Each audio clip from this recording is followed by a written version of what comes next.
لله نحمده ونستعينه ونستغفره ونعوذ بالله من شرور أنفسنا من يهده الله فلا مضل له ومن يضلله فلا هادي له ونشهد أن لا إله إلا الله وحده لا شريك له ونشهد أن محمدا عبده ورسوله أما بعد فأعوذ بالله من الشيطان الرجيم بسم الله الرحمن الرحيم قد أفلح المؤمنون الذين هم في صلاتهم خاشعون والذين هم عن اللغو معرضون والذين هم للزكاة فاعلون والذين هم لفروجهم حافظون إلا على أزواجهم أو ما ملكت أيمانهم فإنهم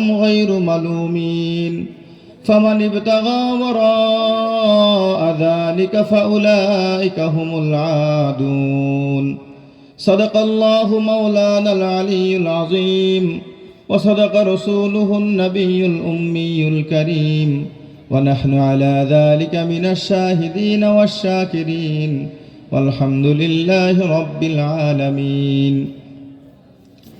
অধ্যকার আয়োজিত আজকের তাফসীরুল কোরআন মাহফিলে আগত হযরতে উলামায়ে কেরাম, দূর দূরান্ত থেকে আগত হার তবকার মুসলিম ভাই ও বোনেরা, আল্লাহ তাআলার দরবারে অসংখ্য অগণিত শুকরিয়া যে আল্লাহ তাআলা আমাদেরকে দিন বুঝার জন্য, দিনই কিছু কথাবার্তা শোনার জন্য এই মজলিসে আসার তৌফিক দান করেছেন। এই কারণে সকলে আমরা দিল থেকে শুকরিয়া আদায় করি আলহামদুলিল্লাহ। আমি প্রায় 5 থেকে 6 ঘন্টা জার্নি করে আপনাদের এখানে উপস্থিত হয়েছি। গত বছর এসেছিলাম সম্ভবত। এরপরে রাস্তায় আসতে আসতে দেখলাম আলহামদুলিল্লাহ অনেক ভাই, অনেক মহিলারা আসতেছেন। তো এখানে মা বোনরাও আছেন, অনেক ভাইয়েরাও এখানে আছেন এবং সর্বস্তরের ভাইয়েরা এখানে আছেন। ছোট বড়, বুড়া, বাবা, ছেলে, শ্বশুর, জামাই সকলে এখানে আছেন। মোহতারাম, আমি আপনাদের সামনে ছোট্ট একটা বিষয়, কিন্তু খুবই গুরুত্বপূর্ণ বিষয়, খুবই গুরুত্বপূর্ণ একটি বিষয়, এই বিষয় নিয়ে আপনার সঙ্গে আলোচনা করার চেষ্টা করব ইনশাআল্লাহ।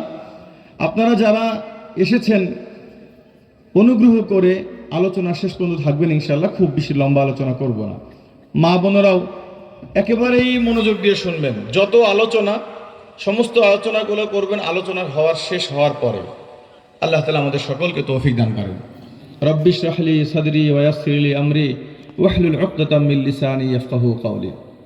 মুহতারাম হাজিরিন, আল্লাহ তাআলা কোরআনে পাকের মধ্যে মুমিনদের কামিয়াবির কিছু শর্ত দিয়েছেন, যে ওই সমস্ত মুমিনরা কামিয়াব যাদের মধ্যে 6টি গুণ আছে। আমরা এখানে কারা কারা মুসলমান একটা হাত তুলে দেখাই তো ভাই। আমরা সবাই বলে মুমিন না ভাই? আমাদের রব কে? তো জোরে বলেন, আমাদের রব কে? আমাদের নবী কে? আমাদের নবী কে? মুহাম্মদুর রাসূলুল্লাহ সাল্লাল্লাহু আলাইহি ওয়াসাল্লাম। আমাদের দ্বীন কি? ইসলাম। এটা তো সবাই বিশ্বাস করে নাকি? আমাদের চলার ডিরেকশনের বইয়ের নাম কি? বলেন না, আমরা চলবো কোন ডিরেকশন অনুযায়ী? আল কোরআন। আমাদের জীবন চলবে কোরআন অনুযায়ী, আমার সমাজ চলবে কোরআন অনুযায়ী, আমার পরিবার চলবে কোরআন অনুযায়ী, আমার রাষ্ট্র চলবে, পুরা জমিন আল্লাহর। ইন্নাল আরদা লিল্লাহ। পুরা দুনিয়ার, শুধু বাংলাদেশ নয়, বাংলাদেশ থেকে শুরু করে আমেরিকা, যত দেশের যত জায়গায় জমিন আছে, আরদ বলতে শুধু মাটি নয়, পানি, মাটি, পুরা এই ভূখণ্ডের মধ্যে, এই ভূখণ্ডের মালিক একমাত্র আল্লাহ তাআলা। এই জন্য এই ভূখণ্ডে চলবে একমাত্র আল্লাহ তাআলার বিধান। এই জন্য মুহতারাম হাজিরিন, আমরা সকলে ইমানদার। আল্লাহ তার সমস্ত ইমানদার কিন্তু কামিয়াব না। সমস্ত মুসলমান প্রথম চান্সেই তারা জান্নাতে যাবে না। আল্লাহ তাআলা বলেন, যে সমস্ত মুসলমান, যে সমস্ত মুমিন 6টা গুণ অর্জন করতে পারবে তারা কামিয়াব হয়ে যাবে। আল্লাহ তাআলা কোরআনে পাকের মধ্যে বলেন, কদ আফলাহাল মুমিনুন। ওই সমস্ত মুমিনরা কামিয়াব হয়ে গিয়েছে। এখানে 6টি গুণের কথা বলেছে, তার মধ্যে একটি গুণ নিয়ে আমি কথা বলবো। ওয়াল্লাযীনা হুম লিফুরুজিহিম হাফিজুন। ইল্লা আলা আজওয়াজিহিম আও মা মালাকাত আইমানুহুম ফাইন্নাহুম গায়রু মালুমিন।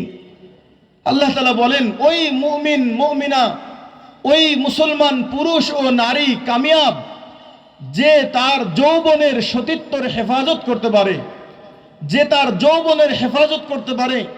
আর ওই মুসলমান মুমিন পুরুষ ও নারী নাকাম, লাঞ্ছিত আর বঞ্চিত, আল্লাহর কাছে নিকৃষ্ট, যারা এই দুনিয়ার বুকে থেকে নিজের সতীত্বর হেফাজত করতে পারে না। মুহতারাম হাজিরিন, জেনা এমন এক মারাত্মক গুনাহ, এমন এক মারাত্মক গুনাহ, আল্লাহ তাআলা চান না যে কোনো পুরুষ একবার জেনা করার পরে দুনিয়াতে আর বেঁচে থাকে। আমার আল্লাহ বলেন, যে জেনা করেছে ওকে পাথর মেরে মেরে ফেল। এই এতটাই পাপিষ্ট, এতটাই নিকৃষ্ট, এতটাই জঘন্য যে কোনো বিবাহিত পুরুষ আর নারী যদি জীবনে একবার জেনা করে ফেলে, আমার আল্লাহ চাই সে যেন আর দুনিয়াতে একবারের জন্য আর এক ওয়াক্ত ভাত না খাইতে পারে। আল্লাহ বলেন ওকে পাথর মেরে মেরে ফেল। ওর এই দুনিয়াতে থাকার মতন আর কোনো যোগ্যতা হারাই ফেলেছে যে এই দুনিয়ার বুকে একবার জেনা করে। নবী করিম সাল্লাল্লাহু আলাইহি ওয়াসাল্লাম বলেন, লা ইয়াজনি জানি ওয়া হুয়া মুমিন। কোন মুমিন যখন জেনা করে, কোন নারী যখন জেনা করে, একজন পুরুষ মানুষ যখন আরেকজন নারীর কাছে অন্যায়ভাবে যায়, আল্লাহ রাসূল বলেন তার কলবের ভিতর থেকে ঈমানটা বের হয়ে আসমানের উপরে ঝুলতে থাকে। কারণ একজন পুরুষ যখন সে জেনা করে, পৃথিবীর সমস্ত অন্যান্য গুনাহ মানুষের সামনে করতে পারে।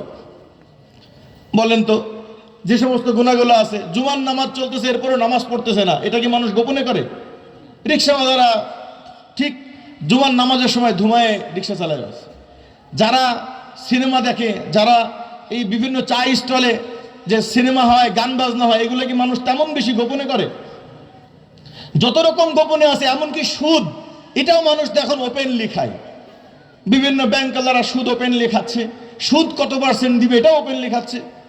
একমাত্র জেনা, ঘুষ মানুষ ওপেন খায়, সুদ মানুষ ওপেন খায়, কিন্তু একমাত্র জেনা, সতীত্বর এই যে অব্যবহারটা, এই মানুষটা যখন কোনো মানুষ জেনা করে, তখন সে ওই নারী আর আল্লাহ ছাড়া কেউ থাকে না। এখন একজন পুরুষ, একজন নারী কতটুকু বেঈমান হলে, কতটুকু আল্লাহকে ভুলে গেলে আল্লাহর সামনে বসে একটা অন্যায় কাজ করতে পারে, এবং এমন একটা অন্যায় কাজ যে অন্যায় কাজের শাস্তি 2 দিন রোজা রাখা না, এমন একটা অন্যায় কাজ যে অন্যায়ের শাস্তি 1 দিন 2 দিনের না। আমার আল্লাহ তাআলা বলেন, যদি কোনো বিবাহিত ছেলে আর মেয়ে বিবাহ করে, দুনিয়াতেই তাদেরকে পাথর মেরে মেরে ফেলো। তারা এতটাই জঘন্য আর এতটাই জঘন্য, তাদের এই দুনিয়াতে থাকার কোনো অধিকার নাই। কিন্তু বড় দুঃখের বিষয়, এই জেনা, ব্যভিচারী, এই অন্যায় অবিচার আজকে আমাদের দেশের সমাজের 70 থেকে 80% মানুষের মধ্যে ঢুকে গেছে। ওয়াল্লাযীনা হুম লিফুরুজিহিম হাফিজুন, যারা তাদের যৌবনের হেফাজত করবে। আমরা যারা বাবা আছি, যারা মা আছি, আমরা চাই যে আমার সন্তান যেন কোনোদিন চুরি করে না খায়। চাই কে চায় না? বাবা, দরকার আমি রিক্সা চালায় তোকে খাওয়াবো, কিন্তু খবরদার কোনদিন চুরি করবে না। মা বলে, দরকার আমি ডিম বিক্রি করে তোকে খাওয়াবো, কিন্তু খবরদার চুরি করবে না। তোর পেটে যেন 1 দিনের জন্য একটা দানাও যেন হারাম না ঢুকে। ঠিক একজন বাবার একজন সন্তানের কাছে এটা চিন্তা করা দরকার যে আমার সন্তান যেন 1 দিনের জন্য কোনদিন যৌবনের হারাম ব্যবহার না করে। কারণ যৌবনের হারাম ব্যবহার যদি একবার কোনো নারী আর পুরুষের জীবনে ঘটে যায়, এত বড় ক্ষতিগ্রস্ত হয়ে যায়। মুহতারাম হাজিরিন, আল্লাহ তাআলা একজন পুরুষকে বানাইছেন চাষী হিসাবে, একজন নারীকে বানাইছেন খেত হিসাবে।